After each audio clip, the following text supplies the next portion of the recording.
हमर सुंदर सजनी। एक पति अपना पत्नी के बड़ाई रूप के बड़ाई करे छथिन। कारी कारी के सिया यहाँ के हला गई बा दरिया ये हमर सुंदर सजनी है ये हमर सुंदर सजनी। सुने छिए ना? हाँ हाँ कहियो ना। पक्का? सब सुन रहे। ये हमर सुंदर सजनी चानो गेले यहाँ सौला जाए। ये हमर सुंदर सजनी चानो गेले यहाँ सौला जाए। ये हमर सुंदर सजनी।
सुंदर सजने नैना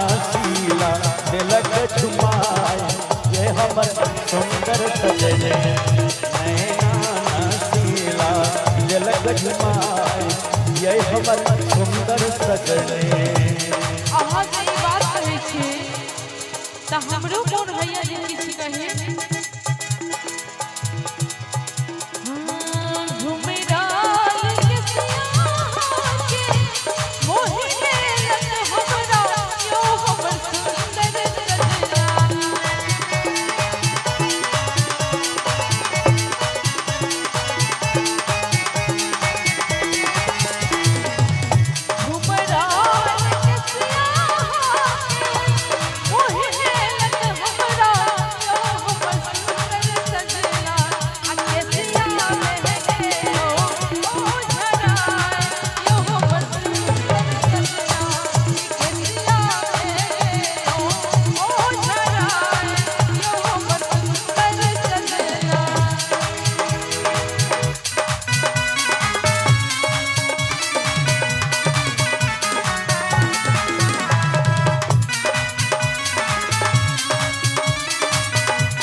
अहाँ जे हम बात कहलहुँ अहाँ के प्रेम के देख के हमरा एक बात मन पड़े। प्रेम अपाना सबका प्रेम अपाना सबका अहीं पर लूटायब ये हमर सुंदर सजने।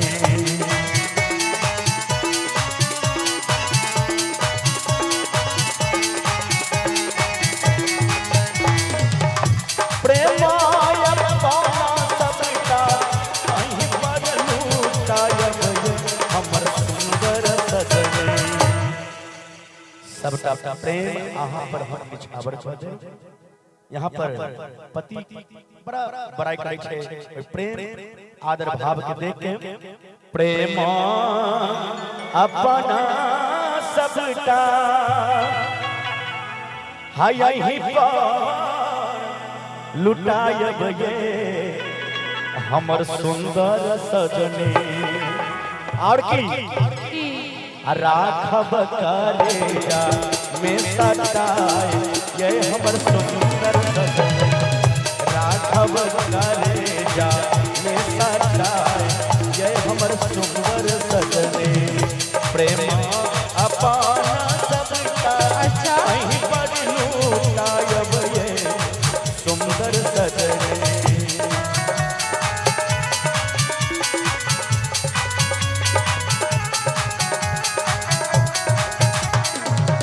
प्रेम अपना सबका वहीं पर लुटायब ये सुंदर सजनी। राखब करेगा में सटाए ये हमर सुंदर सजनी। राखब करेगा में सटाए ये हमर सुंदर सजनी।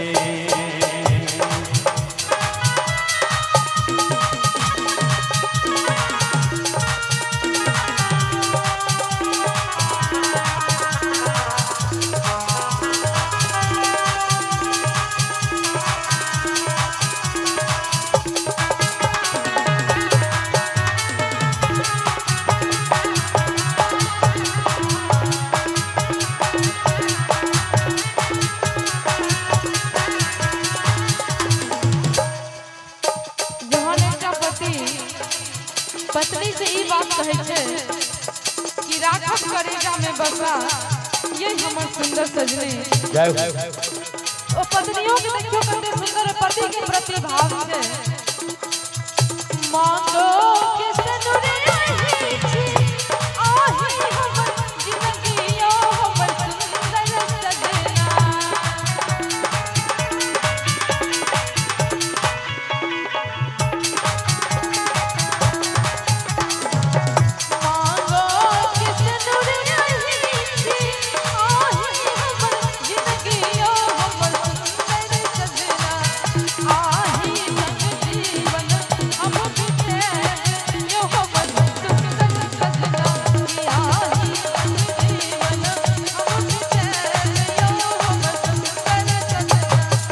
राखब करेगा में सटाए ये हमर सुंदर सजनी।